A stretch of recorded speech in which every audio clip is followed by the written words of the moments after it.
the AI podcast at digitVIEW. We explore how AI is transforming work, Creativity and decisions. All right, let's get right into it. We're talking about a massive showdown, a high-stakes standoff that pits one of the world's top AI companies against the full power of the US government. And believe me, this isn't just some boring contract dispute. This is a fight over who gets to write the rulebook for what might be the most powerful technology we've ever created. And get this, we're not talking about some company with ties to China or Russia. No, this is Anthropic, the San Francisco company that makes the AI model Claude. The threat they're facing is something the US government usually reserves for its biggest foreign adversaries. So you have this company, Anthropic, founded by people who literally left OpenAI because they wanted to build a more ethical, safety-first AI. Their whole brand is about being responsible. Which makes you wonder, right? How on earth did they end up in a head-to-head fight with the Pentagon? Well, that's the big question we're going to unpack today. Okay, so let's set the stage. On one side, you've got Anthropic, the creators of Claude. They pride themselves on building AI that's reliable and controllable. And on the other side, well, you have the US Department of Defense, an organization that has a very, very different mission: warfighting. So how did we get here? Well, it all started out pretty friendly with a huge $200 million contract. Anthropic's AI was being integrated into classified missions. But then, things took a really sharp turn after a US military strike in Venezuela. We're talking about an operation with over 150 aircraft and dozens of casualties. And reports started to surface that Claude wasn't just being used for prep work, it was part of the active mission. Word on the street is someone back at Anthropic saw this and basically asked, "Wait a minute, is this what we signed up for?" And apparently, that one question was enough to make the Pentagon furious. So the Pentagon's response wasn't just a strongly worded letter.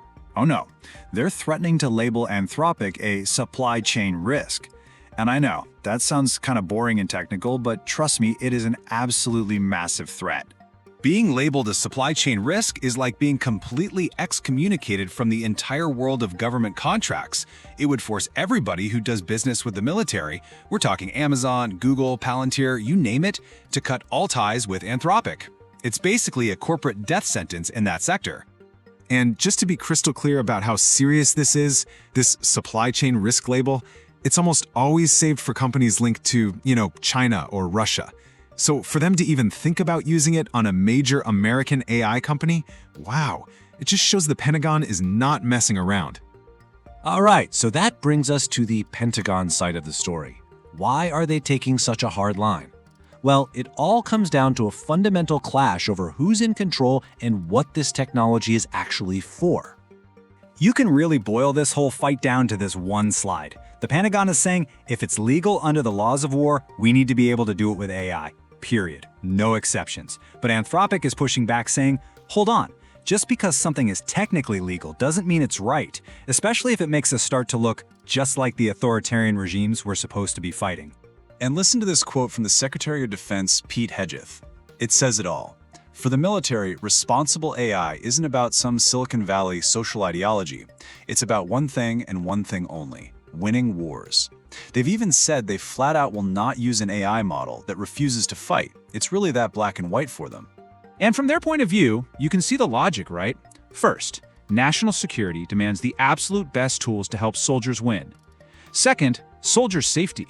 Can you imagine being in a life or death situation where your AI tool hesitates because of a corporate policy? That could get people killed. Third, they're looking at adversaries who, let's be honest, aren't going to tie their own hands with ethical AI limits. And their final point is, hey, we're not asking to do anything illegal here. We just want to use this powerful new tool for things we're already allowed to do to keep the country safe. Okay, so that's the Pentagon's case. Now let's flip it around and look at Anthropic's side, because they see a huge, dangerous hole in that all lawful purposes argument, especially since they built their AI from the ground up to be safer. And this is where it gets really specific. The entire standoff has come down to two red lines that Anthropic absolutely refuses to cross. First, no mass surveillance on American citizens. And second, no fully autonomous weapons. Systems that can make the decision to kill with zero human in the loop. This quote from Anthropic's CEO Dario Modi really hits the nail on the head. He's basically asking, what's the point of defending democracy if we have to become an authoritarian state to do it? He's terrified of a future where just a handful of people could command a giant army of drones with no oversight at all. So here's Anthropic's core fear. They're saying the Pentagon's "if it's legal, it's okay" argument is totally flawed because our laws were written for a different world. They haven't caught up to this technology. It's like trying to apply traffic laws for horses and buggies to a Formula One race. What's technically lawful on paper could be used for some seriously scary stuff that nobody ever intended.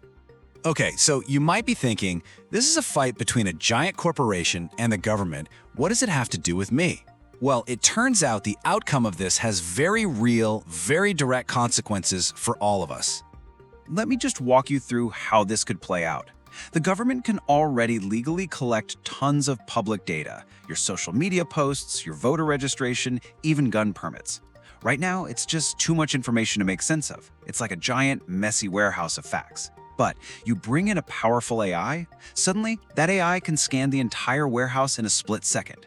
It can connect your online comments to your protest attendance, cross-reference your financial data, and then, ping, automatically flag you for monitoring because you fit a certain profile. That is the exact capability Anthropic is saying no to. And that right there is the long-term stake. This isn't just about one company or one contract. If the government forces Anthropic's hand here, it sets a massive precedent. It means there will be no private sector checks and balances on how the government uses AI. The people who actually build this powerful technology will have zero say in its application, which really makes you question if we as a society are ready for that. So, what happens next? Where does this all end up? Well, as we see it, there are basically 4 ways this whole conflict could go, and each one has huge implications for the future. Okay, scenario 1, Anthropic caves. They accept the government's terms, but their whole safety-first identity goes right out the window. Scenario 2, the Pentagon actually drops the hammer and blacklists them. That would send a massive earthquake through the entire tech industry. Scenario 3, they find some middle ground. A compromise is reached where both sides agree on some new, limited rules. And finally, scenario 4, this whole thing just blows up into a massive legal and political battle, forcing Congress and the courts to finally step in and write some actual modern laws for the age of AI. So at the end of the day, this entire conflict boils down to one single, massive question. We have built what might be the most powerful tool in human history. So, who gets the final say on how it's used? Is it the government that needs it to defend the country, or is it the company that actually created it and understands its dangers? The answer to that question is going to define the line between national security and personal freedom for a long, long time to come. Welcome to the arena, where progress is forged in the fire of healthy debate. Together, we dismantle the complex issues shaping our society. Welcome to The Debate. On January 3rd, 2026, the United States military executed a massive operation in Venezuela. We are talking about a major kinetic event involving 150 aircraft, stealth bombers, fighter jets, a full-scale strike designed to capture Nicolas Maduro. And operationally, it was a success. The target was secured. But it was bloody. Yeah, 83 casualties. Exactly, 83 casualties. And while the dust has mostly settled on the ground in Caracas, the aftermath of that raid has triggered a brand new conflict. And this one is arguably just as significant, only it's happening in the server rooms of Washington and San Francisco. Right, and the weapons in this new war aren't hypersonic missiles. They are procurement protocols and lines of code. The Pentagon is currently threatening to label Anthropic, which is of course the creator of the Claude AI model, as a, quote, supply chain risk. And to be clear for our listeners right off the bat, that is a designation usually reserved for hostile foreign entities. We are talking about Huawei. We are talking about Kaspersky Lab, companies that are effectively arms of the Chinese Communist Party or the Kremlin. To point that specific bureaucratic weapon at an American innovation firm, I mean, one of the absolute crown jewels of Silicon Valley, is an earthquake in the defense sector. It is an earthquake, but some might argue it's a necessary correction. It really forces us to confront the central question we are debating today. When the military buys a tool, does it buy the right to use it however it sees fit? Or do the engineers who built the sort of digital brain get to tell the generals what they can and cannot do? I will be taking the position that Anthropic is right to hold the line here. We are entering what Anthropic CEO Dario Amodei calls the adolescence of technology. If private companies don't enforce ethical guardrails against things like mass surveillance and autonomous killing now, while the concrete is, still wet, we're going to sleepwalk into a digital authoritarianism that we simply can't escape. And I will be taking the position that the Department of Defense has a foundational mandate to win wars and protect the nation. National security cannot be held hostage by the personal philosophy of a corporate board in San Francisco. If an operation is lawful, the AI must support it. You just cannot have a conscientious objector acting as the operating system of the Pentagon. Let's start by grounding this in the reality of the relationship, because I think there is a misconception out there that Anthropic is this pacifist commune that absolutely refuses to touch defense work. And that is not the case at all. No, not at all. In fact, until this specific blow-up, they were practically the golden child of the DoD. Back in July 2025, Anthropic signed a massive contract worth up to $200 million with the Department of Defense. But more importantly than the money, through their partnership with Palantir, Claude became the only large language model trusted enough to actually be integrated into classified mission workflows. That is a crucial detail. The government explicitly chose them because Anthropic brands itself as a safety-first company. They have this constitutional AI structure that makes the model more predictable, less prone to hallucinations, and generally just more stable. The Pentagon loved that stability. They were effectively saying, this is the responsible AI we need. Right. They wanted the stability, but the romance ended abruptly when the Pentagon realized that safety first didn't just mean, won't crash. It meant, won't let you do certain things. And that friction came to a head directly over the Venezuela raid. The Maduro raid. Let's look at the spark here. Following the operation, reports from the Wall Street Journal and Axios surfaced that Claude was utilized during the mission planning or execution. Successfully utilized by all accounts.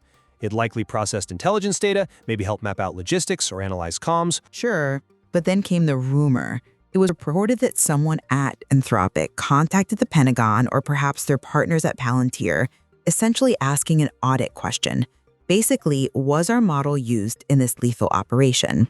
And that is exactly where the culture clash explodes. You really have to understand the military mindset here. You are a contractor. You are on the classified network, the secret internet essentially. You do not get to call up the Joint Chiefs or the operational commanders and ask for an after-action review of a kill chain. Senior administration officials described that inquiry as forcing our hand. It was viewed as an implicit threat, a signal that Anthropic was second-guessing the mission and, might pull the plug. But consider the response. The Pentagon didn't just say, no comment. They went nuclear. They threatened to blacklist the entire company, even though Anthropic officially denies the conversation even happened, stating they haven't discussed specific operations with the Department of War. The mere suspicion that a tech company might audit the military was enough to trigger this massive review. It's not about suspicion, though. It's about reliability. Defense Secretary Pete Hegseth has been crystal clear on this. His view is that responsible AI means tools that understand the mission is warfighting. If you have a vendor that is going to get squeamish every time things get kinetic, that vendor is a liability. You can't have your software questioning your morality while you're actively trying to capture a dictator. But this brings us to the core philosophical divide in the material. The Pentagon is demanding a standard called all lawful purposes, which is the only logical standard. Well, on paper it sounds reasonable. If it's legal, the tool should do it. But Anthropic has drawn two specific red lines that they refuse to cross, regardless of legality: mass surveillance and autonomous weapons. Let's dig into the surveillance piece first, because I think this is where the lawful purposes argument is actually quite dangerous. I have to disagree. The all lawful purposes argument is arguably strongest here. Look, the Pentagon and the intelligence community already have the legal authority to collect vast amounts of publicly available information, what we call PAI. We are talking social media posts, financial records, gun permits, protest logs. If a human analyst at the NSA sits down and legally queries a database for a suspect's tweet, that is lawful. Correct. That is the current legal standard. So, if a human can do it, why is Anthropic allowed to code their AI to say, "I'm sorry, I can't help you with that"? If the underlying act is legal, the tool used to execute it shouldn't matter. You don't have Microsoft Word refusing to type a search warrant because it disagrees with the drug laws. You don't have Ford trucks refusing to drive to a military base. That analogy falls apart when you look at scale, though. This is the crucial insight we need to drill down on. AI doesn't just do what a human does, but faster. It changes the fundamental nature of the act. A human detective looking up one suspect is an investigation.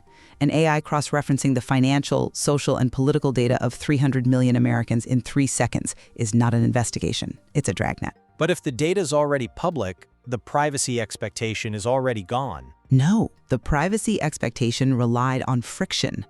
It used to be incredibly hard to connect all those dots. You needed 1,000 analysts and months of work.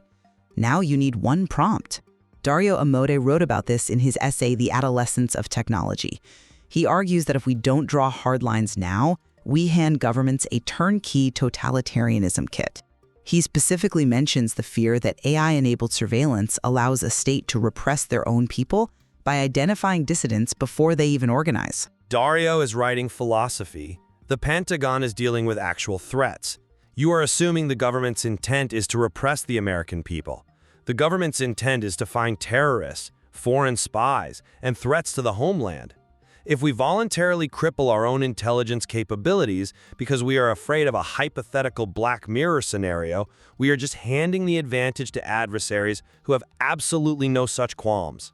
Do you honestly think the Chinese Communist Party is debating ethical guardrails for their surveillance AI? We aren't trying to become the CCP. That is the whole point. If we adopt their methods to defeat them, we lose our identity as a liberal democracy. Anthropic is saying we will not build the engine that destroys privacy. And frankly, since US privacy laws were written in the 1980s and 90s, they are woefully outdated. They never anticipated large language models. Until Congress updates the law, these companies are the only check on power we have. That is a terrifying precedent. You are suggesting that unelected tech CEOs should function as a shadow Supreme Court, striking down government capabilities because they personally feel the laws are outdated. That is not how a republic works. If the law is bad, change the law. Don't ask the software provider to throttle the government. But the government is moving too slow, and the tech is moving too fast. And that actually brings us to the second red line, which is even more visceral: autonomous weapons. The human-in-the-loop debate. Anthropic's terms of service are explicit. Do not develop or design weapons. They want to ensure that a human being is always the one making the final decision to use lethal force. They are terrified of the flash war scenario, where AI systems escalate a conflict faster than human diplomacy can ever intervene. And this is exactly where the lawful purposes doctrine meets the harsh reality of modern combat. In a future peer conflict, say in the Taiwan Strait, communications might be jammed. The kill chain, the time from spotting a target to striking it, might be measured in milliseconds. If you have an AI piloting a drone swarm and it has to pause and phone home for a human permission slip before it engages a hostile fighter jet, that drone swarm is dead. But if it doesn't phone home, you have a machine making the decision to end a human life. Amodei calls this too small a number of fingers on the button. If you automate the killing, you've removed the psychological burden of war. You make war too easy. You make it a video game where the servers are in Virginia, but the bodies are overseas. Or you make defense impossible. Secretary Hidget's comment was blunt. He said, "We will not employ AI models that won't allow you to fight wars." He is looking at hypersonic missiles. He is looking at automated cyber attacks. You cannot fight an automated enemy with a manual bureaucracy. The Pentagon needs objectively truthful AI capabilities that execute the mission. If the mission is neutralize the target, the AI shouldn't be debating the ethics of violence. Middle ground, though, isn't there? Anthropic isn't refusing to help with logistics or code or radar analysis. They are specifically refusing the automation of the trigger pull. But the Pentagon views that distinction as a weakness. They want a partner who is all in. They see nuance as hesitation. And this brings us to the punishment. which is frankly the most fascinating part of this story, the supply chain risk designation. This is the nuclear option I mentioned earlier. We really need to explain exactly what this does, because it's not just canceling a subscription. It isn't just Anthropic losing revenue. Right. It's a quarantine. A supply chain risk designation is a bureaucratic weapon designed to purge a company from the federal ecosystem. If Anthropic gets hit with this label, it triggers a cascade. Every other defense contractor, Lockheed Martin, Boeing, Northrop Grumman, has to scrub Anthropic from their systems entirely or risk losing their own contracts. And it goes even deeper into the private sector. Think about the commercial integration. Anthropic claims 8 of the 10 largest US companies use Claude. We are talking about Amazon AWS. We are talking about Google Cloud. We are talking about Palantir. If the DoD says Claude is toxic, how does Amazon host it for government clients? They can't. They would have to segregate it or drop it entirely. It forces a disentanglement that a senior official described as an enormous pain in the butt, but they followed that up by saying, we're going to make sure they pay a price. That language is so revealing. Pay a price. It's vindictive. It suggests that this isn't actually about security. Anthropic isn't leaking data to China. This is about obedience. The government is bullying a private company because it dared to have a moral compass that wasn't perfectly aligned with the Pentagon's. Or it's the government enforcing the chain of command. Look, the Pentagon is setting a precedent here. They are looking at OpenAI, Google, and xAI, Elon Musk's company. All of those competitors have effectively agreed to the all lawful purposes standard. They have lifted the guardrails for national security use cases. Which makes Anthropic the outlier. Exactly. And the Pentagon is making an example of them. They are saying, if you want to play in the defense space, you play by our rules. If you want to be a moral philosopher, go write a blog, but don't cash a $200 million defense check and then complain about the mission. But look at the long-term cost of that obedience. If Anthropic caves, we lose the only major AI lab that is actively prioritizing safety over deployment. We are creating a monoculture where every AI company is just a subsidiary of the military-industrial complex. We are essentially nationalizing the conscience of Silicon Valley.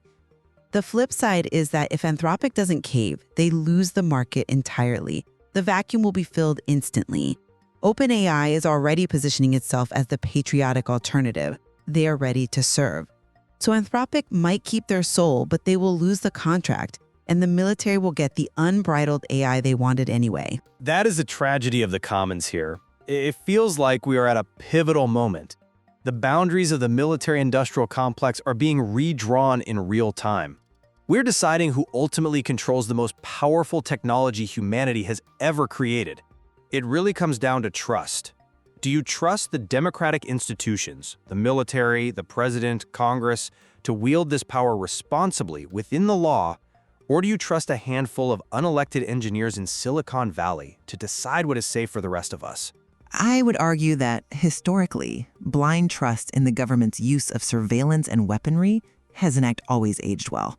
Just look at the Patriot Act. Look at the Snowden revelations. And once you remove the human from the loop with autonomous AI, you can't just put him back in.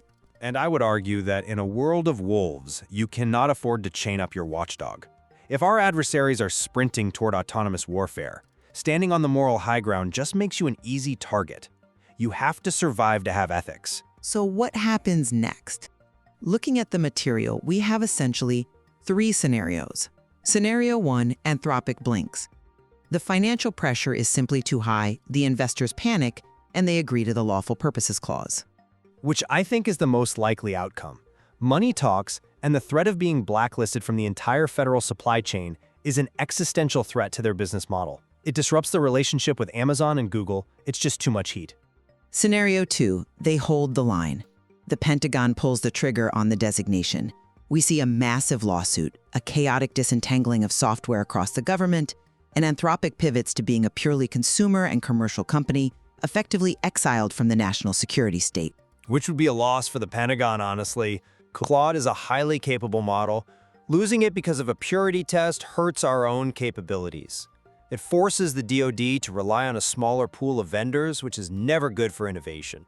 And scenario 3, a compromise. Maybe the definition of lawful gets tightened. Maybe Anthropic gets a carve-out that says, We will do logistics, but absolutely not lethality. But given Secretary Hedges' rhetoric about winning wars, I just don't see him offering a carve-out. The tone from the top is compliance or exile. He wants tools that shoot when told to shoot. It is a standoff that will undoubtedly define the next decade of AI policy. We are watching the collision of two massive forces, the irresistible force of AI acceleration and the immovable object of national security. And for now, the immovable object has the bigger stick.